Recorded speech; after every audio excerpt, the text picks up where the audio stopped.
নাতো মানে কালি আমি দুয়োটাই আমি বাঁহৰ তলত আমি জিৰণি লৈ আছিলোঁ আৰু থাকোঁতে তাই যোৱা পৰহি তাৰমানে দিনটো তাৰমানে বাগাত দি আছে, তাৰ মানে মাহেকীয়া হোৱা বুলি কেনে তাই বাগাত দি আছে। আৰু ময়ে ঘৰত থাকোঁ, যেতিয়া তাৰ মাক আৰু বুঢ়াকে মানে ৰোৱা পুতিব যায় গ'লে এতিয়া মই তাইৰ লগত দিনটো থাকোঁ। সেইকাৰণে কালি তাৰমানে তাই বহুত মনটো বেয়া কৰি আছে। তাৰপাছত বাকী মই সুধিলোঁ কি হৈছে তোমাৰ, সেনেকৈ কওঁতে তাই ক'ল কি বৌ এটা ডাঙৰ কথা হৈছে, মই কাকো ক'বও পৰা নাই, কাক কওঁ সেনেকৈ কৈছে।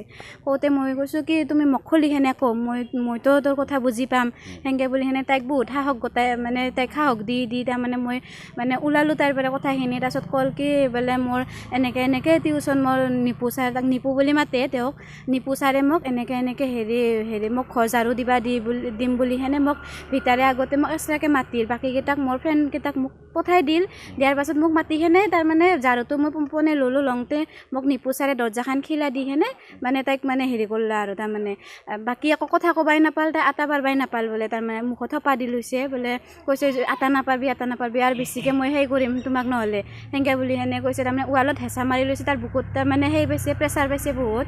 আৰু পাইখানে তাৰমানে তাই আজি 3 দিনে হ'ল, কিন্তু কালি মই কথাখিনি তাইৰ পৰা গম পাইছোঁ। আৰু এতিয়া বাকী মোক একো কোৱা নাই তাই, সেইখিনিয়ে মোক মানে নিপু ছাৰজনৰ ঘৰ ক'ত? এতে হেৰি আপোনাৰ এই নাটপাৰা বুলি কয়, আমাৰ গুমি ধুমগাৰা। কি নাম তেখেতৰ? ৰাহুল নাথ। হয়, নিপু ছাৰ বুলি মাতে সকলোৱে গাঁৱতো, মানে কি লগৰবিলাকে হওক বা ছোৱালীকেইজনী হওক এনেকৈ নিপু ছাৰ বুলি মাতে। আৰু তেওঁ হেৰি টিউশ্যন কৰে আৰু বাকী জাতীয় বিদ্যালয়ৰ শিক্ষক হয়। হয়, মানে কি আজি তাইৰ লগত হৈছে, বাকী আৰু যাতে বেলেগৰ লগত নহয় সেইটোৱে আমি মানে কি ন্যায় বিচাৰোঁ। আৰু এতিয়া ধৰি লওক আজি তাইৰ লগত হৈছে আৰু বাকী তেওঁৰ লগত টিউশ্যন কৰে, বাকী যাতে আৰু বেলেগৰ লগত তেনেকুৱা নকৰে, আমি তাৰে কাৰণে মানে আমি মহিলা হৈ কিনে আমি সেইটো আমাৰ ফালৰ পৰা আমি অনুৰোধ কৰোঁ যাতে তাই মানে তাইৰ কাৰণে কিবা এটা ন্যায় পায়। আৰু কাৰণ তাইৰ আজি 14 বছৰীয়া ছোৱালী এটা, সৰু 18 বছৰৰ ওপৰত হ'লেও বেলেগ কথা আছিলে, না তেওঁক ভাল পায় না কিবা মানে একো নাপায়, তেওঁৰ লগত একো ৰিলেশ্যনেই নাই। মানে তাইক মই সুধিছিলোঁ বোলো তুমি কিবা মেছেজ কৰিছা নেকি, না কিবা মেছেজ কৰিছা, তাই কৈছে নাই বৌ, তোমাক দেখাওঁ নিপু ছাৰৰ হোৱাটছআপটো সেনেকৈ বুলি মোক দেখাইছে, একো মেছেজ নাই। আৰু যদি কিবা মানে আছে মই ক'বা দিছিলোঁ, তাই কৈছে নাই, মোক বহুত বেয়াকৈ মোক কাপোৰ চাপোৰ খুলি এনেকুৱা বেয়া কাম হেৰি কৰিছে। হয়, নাই শিক্ষকে এনেকুৱা মানে কি অভদ্ৰ বুলিয়ে ক'ব পাৰে কথাটো, এনেকুৱা ইমান বেয়া কাম কৰিব মানে মাইণ্ডত কেনেকৈ আহিছে তেওঁহে জানে। আৰু আমি মানে কি আজি মাষ্টৰ বুলি ক'লে আমি এটা গুৰু বুলি মানো, কাৰণ তেওঁক মানে কি সকলোখিনি আমি হেৰি বিচাৰোঁ আৰু তেওঁৰ পৰা আমি জ্ঞান পাওঁ কথাটোত, শিক্ষকৰ পৰা। মোৰ এইখিনিয়ে বাকী ক'ব লগা। এতিয়া ভয় কৰিব কথাটোত, বাকী কেইজনীও মানে তাইক বেলেগ হৈ আছে, আমিও টিউশ্যন নকৰোঁ আৰু এইবাৰৰ পৰাই, কাৰণ এতিয়া তেওঁ মানে সেই কৰি আছে আৰু তেওঁক মানে ভয় কৰি আছে সকলোৱে। আৰু এনেকৈতো বাকী কোনে মানে কি গাঁওখনৰো বদনাম হৈ গ'ল, তাইতো গোটেই জীৱনটোৱে পৰি থাকিল সেনেকুৱা নিচিনা কথাটো। সেইকাৰণে মানে তাইক যাতে সকলোৱে ছাপোৰ্ট কৰে, আৰু মানে কি ধৰি লওক তেওঁক মানে সহায় কৰি কিনে গাঁৱৰ মানুহ হওক বা মহিলা কমিটিখিনিয়ে হওক, মানে তেওঁক যাতে সকলোৱে ছাপোৰ্ট কৰে আৰু কৰি যাতে তাৰ মনটো মানে উৎসাহিত কৰে, কাৰণ তেওঁ যাতে ভাগৰি নপৰে আৰু সেইখিনি।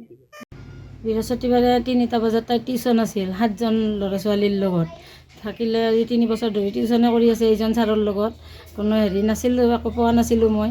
কিন্তু এতিয়া তাৰমানে তাই হেৰি কৰিছে, এই টিউশ্যন শেষ হোৱাৰ পিছত গোটেইখিনি ল'ৰা ছোৱালী উলিয়াই দিলে, আৰু তাইক বোলে ৰাখিলে যে ঘৰটো অলপ ঝাৰু দিয়া সেনেকৈ কৈছে। গতিকে ঝাৰু দিয়াৰ বুলি কওঁতে ছাৰৰ কথা পেলাব নোৱাৰি তাই ঝাৰু তাল লৈ সাৰিব গ'ল, সাৰিব যাওঁতে দৰ্জাটো বোলে বন্ধ কৰি দিছে, আৰু তাইক বোলে বেয়া কাম বোলে ৱালখনত মানে হেঁচা মাৰি ধৰিছে, নানানটা কিবা কিবি কৰিছে, উলংঘ কৰিছে বোলে, কাপোৰ খুলিছে, এইবিলাক কৈছে মোক চবখিনি।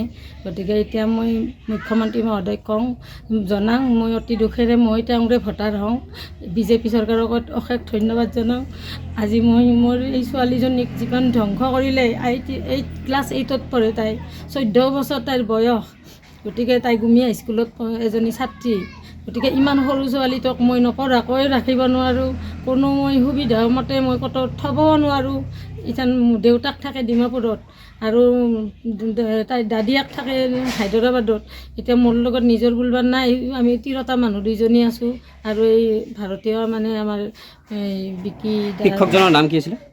ৰাহুল নাথ, জাতীয় বিদ্যালয়ৰ শিক্ষক ছয়গাঁৱৰ তেখেতে। গতিকে তেওঁ কোনখন বিদ্যালয়ত কৰে আপোনাৰ? জাতীয় বিদ্যালয়, ছয়গাঁও জাতীয় বিদ্যালয়। প্ৰিন্সিপালে ৰাতিপুৱা ফোন কৰিছে মোক। তেওঁ কি ছাবজেক্ট? সেইটো সিমান নাজানো, কিন্তু তাৰে ছাত্ৰ ছাত্ৰী আছে আমাৰ ইয়াৰেও পঢ়া। গতিকে তেওঁ বহুতখিনি এনেকৈ কৰিলে দে। এইটোৱে যে নহয়, গুমি চকতো বোলে কোনোবা, আমি শুনিছোঁ এতিয়া ঘটনাটো ঘটাৰ পিছত যে গুমিৰ ফালেও বোলে একজনী এনেকুৱা ওলাইছে আৰু ঠাকুৰপাৰাৰ ফালেও একজনী আছে বুলি। তেওঁ মানে বহুতখিনি, আৰু ডাঙৰ দাদীয়েকেও মানে এজনী আনি ৰাখি থৈ দিছে ঘৰত, মানে বিয়া চিয়া পতা নাই। আপুনি জনাইছোঁ মানে যোৱাকালি মই 1:30 বজাত মই পথাৰৰ ৰোৱাপতি আহিছোঁ। পিছত মোক এই এইজনী বোৱাৰীয়ে মানে ক'লে যে মোক এনেকৈ আপোনাক এনেকৈ এটা কথা কওঁ, সেইকাৰণে মই বহি আছোঁ। কি কথা? এই বৰ ডাঙৰ কথা। এনেকৈ তাইৰ লগত এনেকৈ নিপু বুলি মাতে ল'ৰাটোক, এনেই ৰাহুল নাথ বুলি কোনেও নামাতে, নিপু বুলিয়ে মাতে। এই নিপু মাষ্টৰে এনেকুৱা কৰিছে, এই ৱালত বোলে একদম হেঁচাৰি ধৰিছে, কাপোৰ কানি খুলিছে। এনেকুৱা কৰাৰ কাৰণে তাই মানে লাজ পাইছে। এতিয়া তাই ভাতো নাখায়, পানীও নাখায়, শুই থাকে। আপোনালোকে ৰোৱা বুটবা যায়, মই বোলো কিয় শুই থাকে, মই মাতিব আহোঁ, ভাত খা যদি মই দিওঁ খা, সেনেকৈ কওঁ। তাই ভাতো নাখায়, খালি শুয়ে থাকে। আজি মই মাতি লৈ গৈছোঁ এই বাটত, তাতে চেয়াৰ পাতি গৰমা, ভিতৰত সোমাই থাকিব নালাগে, আছোন বাহিৰত, এনেকৈ বুলি বহি থাকোঁতে তাইৰ আগত কৈ দিছে কথাখিনি। তেতিয়াহে মই জানিলোঁ।